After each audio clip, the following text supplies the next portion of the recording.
اتلعبت على طول، وادي جilberto معدي، وايه يا ترى، وبعرض الملعب، وجول وجول.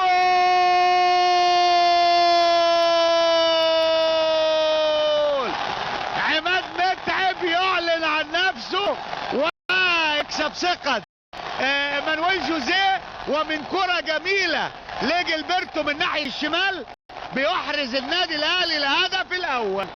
هدف بعد 8 دقايق اهو جilberto وهو معدي، والله شكلها خطير جدا، وعدى من حماده السيد وبعرض الملعب نموذجيه، والحكم له الحق ان يخاطبه. ودي النادي الاهلي وعماد متعب، والثاني يا والثاني وجول.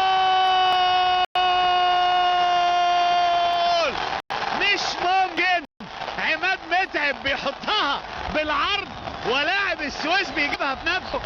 هقول لحضراتكم مين والهدف تاني للنادي الاهلي.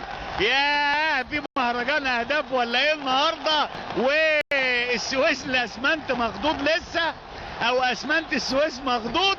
هنشوف لحد ما تتفك الخضه دي هيحصل ايه.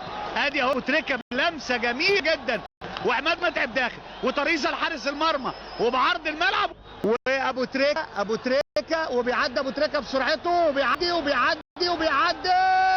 وبعرض الملعب، وممكن جول. ولسه الفرصه وجول.